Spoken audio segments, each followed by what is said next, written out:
community of faith in South Florida, the church has played simply an exceptional role.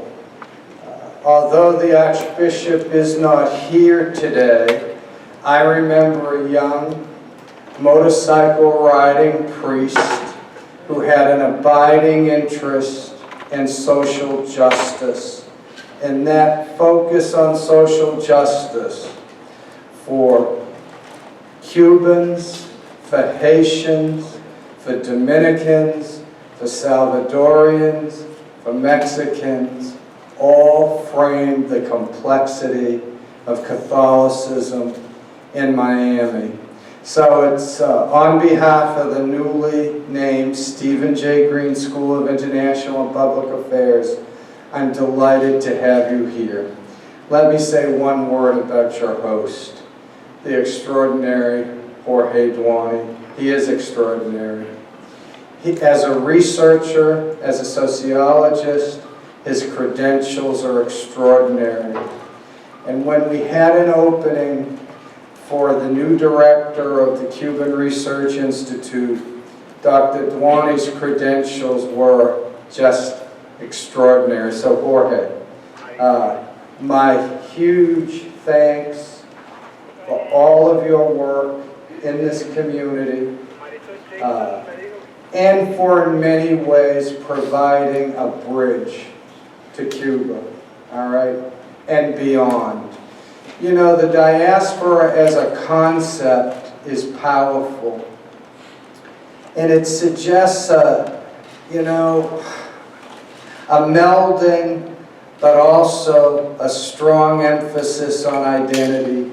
I think the church has done this to great effect in Miami. So Jorge, and your great staff at CRI, ladies and gentlemen, I am thrilled and I am honored to welcome you to Florida International University's Green School. Thank you. Enjoy the conference.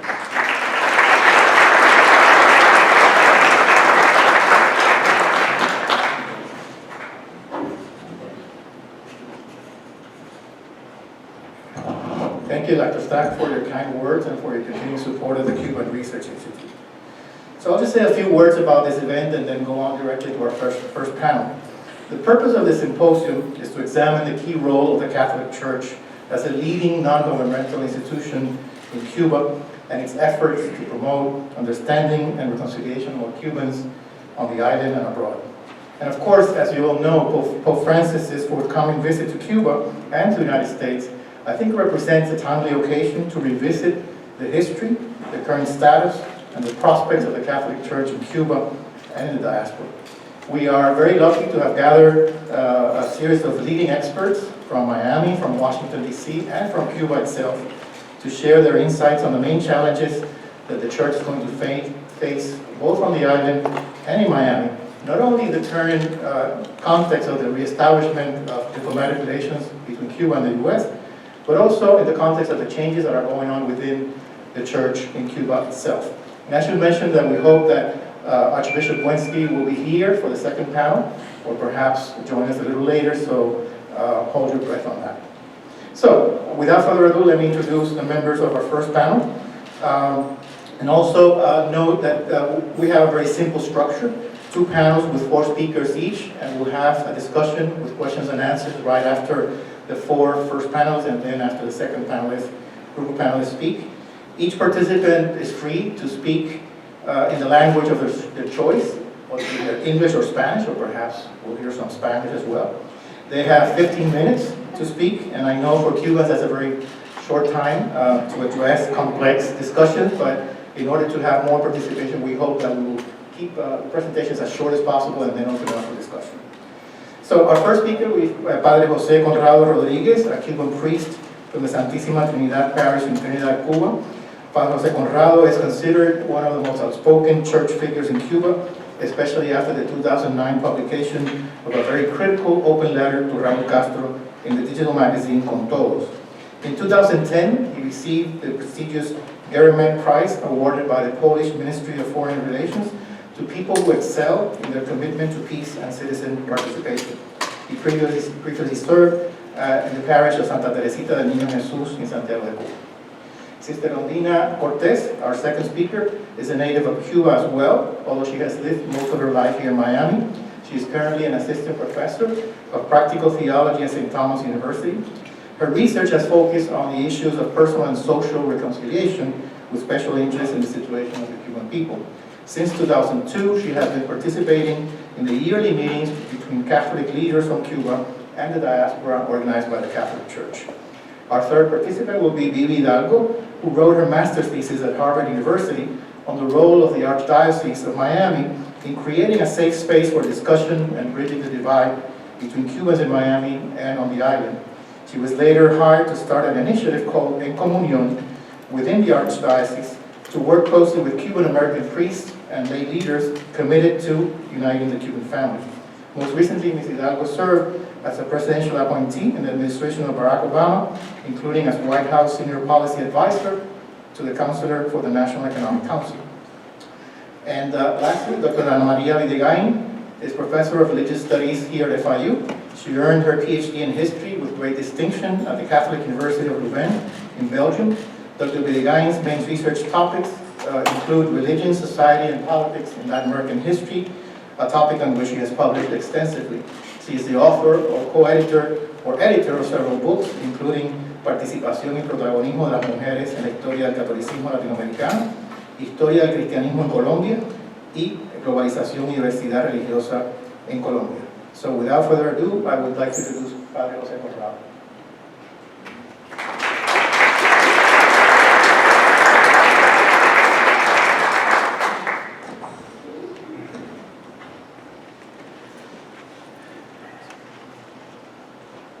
El primer libro que escribí hace 42 años, aún inédito, estaba dedicado al futuro de la Iglesia en Cuba.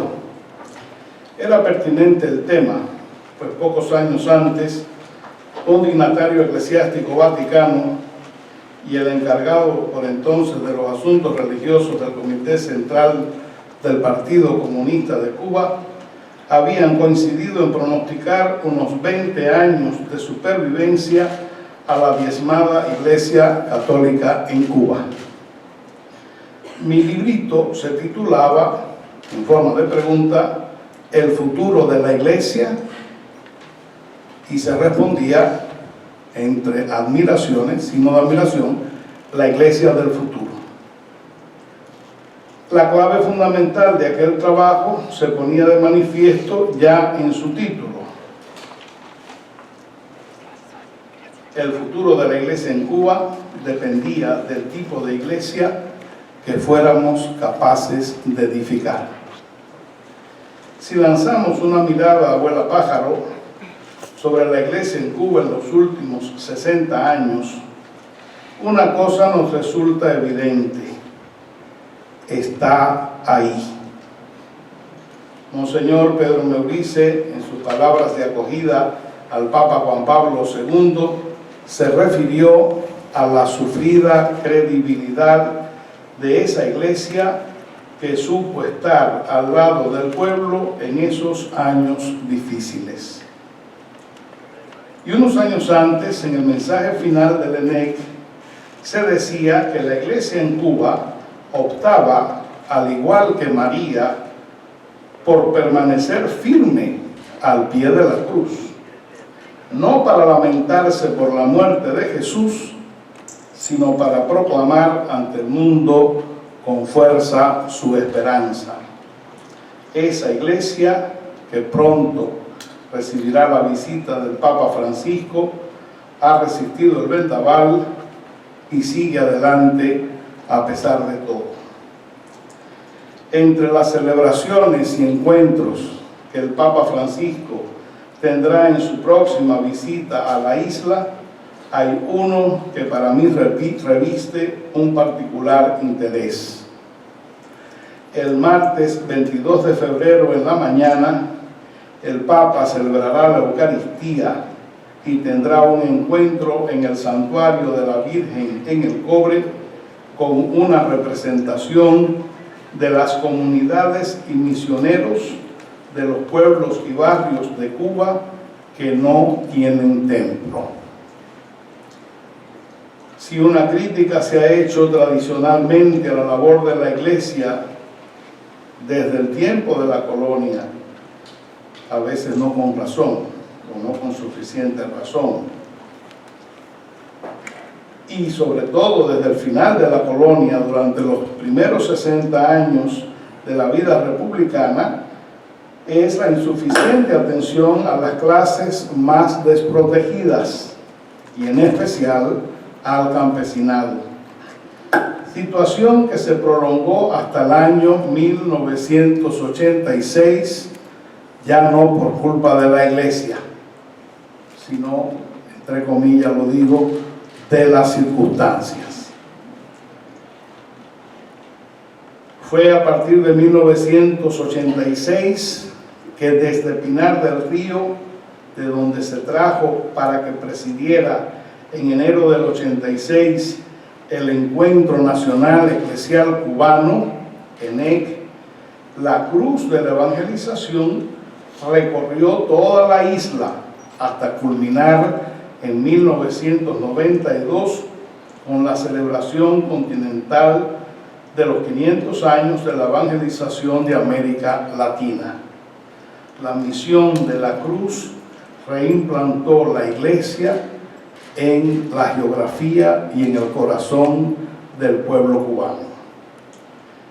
Precedida por esa forma de conciencia comunitaria que fue toma de conciencia comunitaria, que fue el proceso de la reflexión eclesial cubana, la REC 1979-1985, que culminó con el Encuentro Nacional Eclesial Cubano, ENEC, en enero de 1986, la misión de la cruz hizo realidad el compromiso tomado por toda la Iglesia cubana de ser una iglesia encarnada, orante y misionera. Esta experiencia de misión nacional se repetiría con la visita del Papa San Juan Pablo II en 1998 y con la misión de la Virgen en el trienio del 2009 al 2012, en que se celebró el 4º centenario de la presencia entre nosotros de la imagen bendita de la Virgen de la Caridad del Cobre, y que culminó con la presencia del Papa Benedicto XVI en nuestra patria. La evangelización de los barrios periféricos y de los pueblos y comunidades campesinas ha sido el fruto de una pastoral seriamente pensada y asumida por una iglesia en estado de misión. Más que dar números fríos, quisiera contar mi propia experiencia misionera desde 1988 a 1996 en las parroquias de Palma, Soriano y Contramaestre, en el oriente del país. Yo había participado intensamente en la REC y el ENEC como representante de la arquidiócesis santiaguera, que entonces comprendía también las actuales diócesis de Bayamo y Guantánamo. Al terminar el encuentro nacional, fui a la Universidad de Comillas para hacer una licenciatura en filosofía. Al regresar de mis estudios, en 1988, mi arzobispo, Monseñor Pedro Maurice Estiu, me dijo: te voy a enviar a una parroquia tranquila, en la que solo hay 2 comunidades. Tendrás tiempo para pensar y para escribir. Efectivamente, en Palma Soriano, una ciudad de 80.000 habitantes, solo alrededor de unas 100 personas asistían los domingos a la misa. Y en Contramaestre, con unos 50.000 habitantes, solo 40 personas asistían a la misa dominical. Alrededor de 10 niños iban al catecismo en Palma Soriano y en contramaestre menos aún.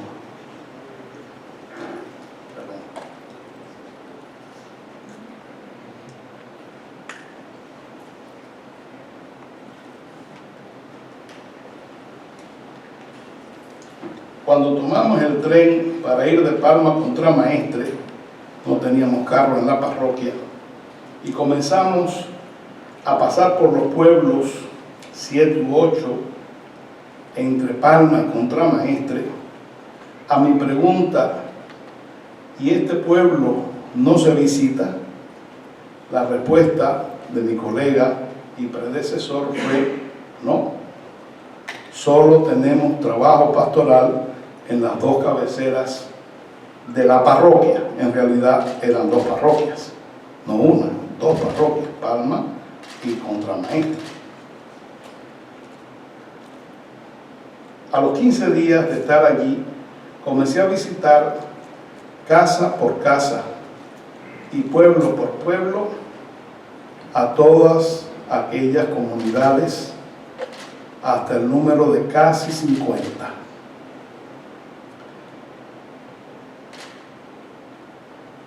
En la misión de la cruz, 2 años después, tuvimos por más de un mes la cruz de la evangelización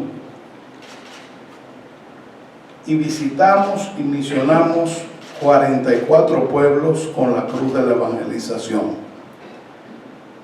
Por supuesto, no estaba yo solo, estaban los misioneros de la parroquia, estaban las religiosas de la diócesis que concentraban su trabajo en esos días durante la misión, estaban otros sacerdotes que también iban a ayudar, pero eran momentos de un trabajo intensivo que pusieron en conocimiento del Evangelio a miles y miles de personas.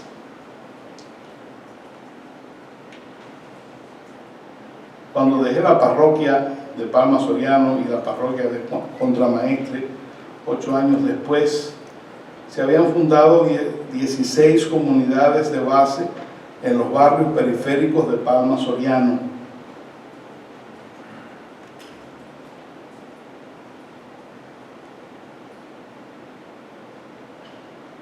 Y 12 en Contramaestre. Se habían formado comunidades en 44 pueblos que por muchos años no se visitaban.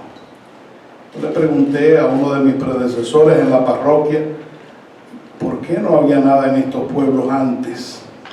Y él me explicó que él trató de ir a algunos de estos pueblos y la gente tenía tanto miedo que ni le abrían la puerta al sacerdote cuando se enteraban que era él. Cómo la gente fue perdiendo el miedo, cómo la gente fue necesitando de la presencia de Dios en sus corazones, cómo fue la gente despertando de ese sueño, más bien pesadilla, de estar lejos de la fe y lejos de Dios. Realmente no soy capaz de transmitírselos a ustedes porque yo mismo no lo sé, pero fue así. Fue el trabajo intenso de muchas personas, sobre todo laicos.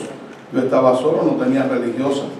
Las religiosas llegaron a Palma y Contramaestre 3 meses antes de yo irme a estudiar a Salamanca, después de la carta que ustedes conocen. Me imagino que casi todos conozcan la carta Fidel Castro.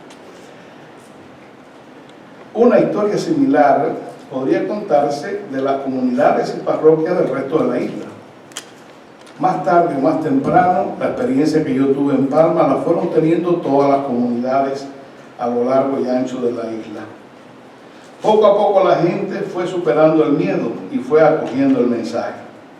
Poco a poco los laicos fueron asumiendo su responsabilidad misionera y la labor de los sacerdotes, religiosos y religiosas de Cuba se ha ido realizando de cara al pueblo, es decir, sembrándose en el corazón del pueblo, en medio de las comunidades y de los pueblos de la isla. Conjuntamente con la labor misionera y catequética, ha ido creciendo la dimensión diaconal de nuestra iglesia. al servicio de los más necesitados. La labor de Cáritas ha ido abriendo puertas y ventanas, acompañando a niños y ancianos, enfermos y necesitados. En medio de las dificultades, la pastoral carcelaria se ha abierto paso hasta los más desprotegidos, los presos y sus familias, porque en Cuba hay muchos presos, políticos y no políticos. La Iglesia de Cuba no ha dejado de ser una iglesia pequeña, carente de agentes pastorales y necesitada de medios pastorales, de medios materiales. La inmensa mayoría de sus nuevas comunidades no tienen templo, pero la fuerza del Espíritu no deja de planear sobre esta iglesia y sobre aquellos que aceptan el Evangelio de Cristo. Como a cualquier otra iglesia, el peligro de lo que el Papa Francisco ha llamado la tentación autorreferencial nos asalta. Por eso la iglesia no puede renunciar nunca a su dimensión profética. La iglesia no puede olvidar los grandes problemas económicos, políticos, culturales, sociales, espirituales que afectan al cubano de a pie. La referencia al Padre Varela se hace presente siempre, recordándonos que no podemos pensar en resolver los problemas personales o de nuestras familias, olvidando los problemas de la patria, porque al final nosotros y nuestras familias correremos la suerte que corre la patria. Si la Iglesia debe levantar la voz y advertir el peligro, también debe trabajar por un nuevo modelo de sociedad más participativa y corresponsable, un modelo más propositivo de formar a las personas. En el campo de la economía lo estamos haciendo, en el campo de la política nos falta por hacer, en el campo de la responsabilización con los problemas de la comunidad, del país.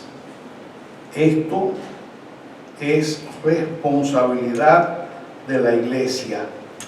Ese nuevo modelo de sociedad más participativo y corresponsable, más propositivo, que realmente ayude a crear las bases de la prosperidad económica y de la democracia política que Cuba necesita. Este camino está plagado de riesgos. Hay que tener la audacia de correrlos, aunque nos critiquen tirios y troyanos. El 17 de diciembre fue un paso importante en este camino, en este proceso. La Iglesia ha tenido el valor, acompañando al Papa, de iniciar este proceso. Esperamos y deseamos que sea para bien de nuestro pueblo. Tenemos que tener el valor también, si fuera necesario, de levantar la voz y advertir el peligro, si es que acaso, lejos de conseguirse el bien que pretendemos, en lugar de empoderar al pueblo, de empoderar al hombre de a pie, quedara, digamos así, con más poder los que ya lo tienen y con menos poder los que no lo tienen. Sin duda esta es una de los retos más grandes que tiene la Iglesia en estos momentos. Hay que correr ese riesgo. No quisiera terminar mis palabras sin recordar que nuestra Iglesia tiene una deuda pendiente. Esa deuda pendiente es con el exilio cubano. Sabemos bien que por mucho tiempo nuestra Iglesia, porque tenía que ocuparse del poco espacio y de los muchos trabajos que tenía en la isla, pudo olvidar o permanecer un poco al margen de lo que es la vida de los católicos cubanos del exilio. Y ciertamente yo creo que ustedes han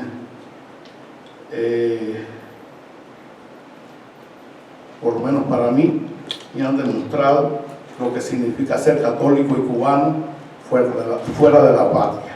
Y en este sentido, creo que la Iglesia tiene una asignatura pendiente: establecer más puentes, establecer y lanzar nuevas iniciativas para que, primero, haya más unión, más comunión y más participación de las dos iglesias en el bien de todos, y también para que algún día los cubanos que quieran integrarse a la vida en Cuba puedan hacerlo con todas las prerrogativas y con todos los derechos que les corresponden, porque ustedes, los cubanos del exilio, siguen siendo cubanos y son nuestros hermanos.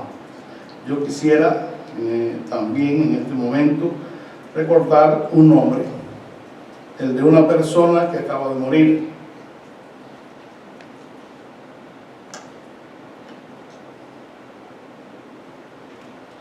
Hace apenas un mes, en Santiago de Cuba, murió un padre de familia, Reinaldo San. Él y su esposa Marta Herrera convirtieron su hogar, un pequeño apartamento del distrito José Martí en Santiago, en una de las comunidades más vivas y dinámicas de toda la ciudad y de la diócesis. Esa comunidad, con un enorme catecismo, con una participación sin falta cada sábado, allí decenas, 80, yo he celebrado misa con 80, 100 personas en esa pequeña comunidad. Los niños no podían estar durante la misa, tenían que llevárselos a otro apartamento de allí, cercano, porque no cabían. Este hombre, que además él, su esposa, su hija, sus nietas, eran misioneros en el campo que va desde Santiago a Manzanillo, sufrió un trágico accidente, murió aplastado por un camión, precisamente cuando se desmontaba del carro que lo llevaba a la misión para entonces comenzar su labor de misionero. Me avisaron enseguida, llamé por teléfono a la funeraria y su esposa me dijo con una gran serenidad: papi ha muerto feliz, ha muerto realizando la obra de su vida, que era llevar a Jesucristo a los hermanos que no lo conocen. Ha sido muy duro para nosotros verlo allí sobre la tierra, aplastado por un camión, pero sabemos que él era un padre ejemplar, un abuelo ejemplar, un esposo ejemplar, es también un misionero ejemplar. Mientras en la iglesia de Cuba haya hombres como Papi San, mujeres como Marta Herrera, su esposa, mientras esta iglesia sea una iglesia que lucha no por quedarse encerrada en sí misma, sino por llevarle a los demás el evangelio, la buena noticia de Jesús, estoy seguro que esa iglesia estará viva y creciendo, lejos de las profecías que incluso se pueden equivocar la gente del Vaticano, porque fue un dignatario el que dijo que solo 20 años más y ya la iglesia no existiría. También lo dijo José Felipe Carneado, del Comité Central, pero al final Dios siempre tiene la última palabra. Quiero terminar diciendo esto: los procesos, sabemos, decía mi queridísima amiga María Cristina, muy amiga de muchos de los que están aquí, los procesos uno sabe dónde comienzan, pero no dónde terminan. Yo tengo fe en eso, en esos procesos que a veces empezamos con mucha cautela y temblor, pero que al final, si somos fieles a Dios, si luchamos con fe, van a llegar a un buen final. Que así sea.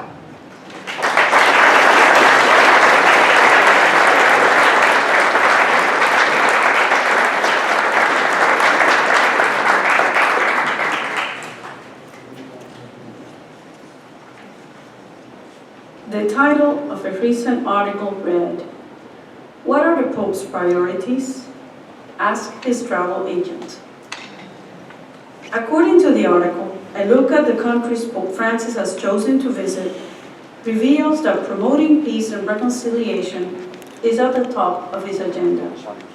He visited countries that have emerged from civil wars such as Albania, Bosnia-Herzegovina, Sri Lanka, and there he has celebrated that peace is possible. He has also visited countries where conflict is still underway, such as Korea, Israel, and the Palestinian territories, hoping to make a difference. Of course, one can also look at his writings and his actions and see that mercy and compassion are the words that stand out.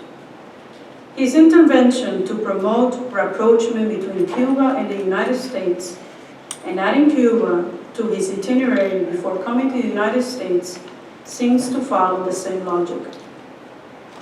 This comes to no surprise, because part of his mission as pontiff, from the Latin pons facere, is to be a bridge builder. The ministry of reconciliation is at the heart of the mission of the Church. The notion of reconciliation comes from the second letter of St. Paul to the Corinthians.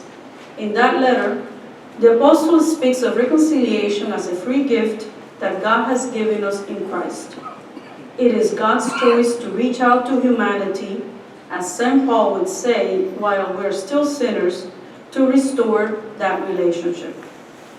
Those who have been reconciled are called to become ambassadors of reconciliation and work for reconciliation of all people.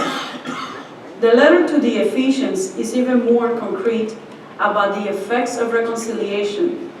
It brings down walls, it destroys what divides people, it helps those who have experienced enmity become reunited. Thus, biblical wisdom tells us two things: that the initiative of reconciliation is not bound by the past. It is offered as a free gift, and that the internal process of reconciliation enables the reconciled persons to become reconcilers. In this presentation, I would like to share what the Church in Cuba has done and what it can do in the future to bridge divisions and to foster reconciliation among Cubans. Recent changes in U.S.-Cuba policy create new opportunities for reconciliation. However, political reconciliation between the government of Cuba and the government of the United States does not automatically translate into reconciliation of Cubans here and there, and between Cubans here and there. This needs to be and continue to be an intentional work. Nor does it address the critical issue of the relationship of the people of Cuba to its government. Before I continue, I'd like to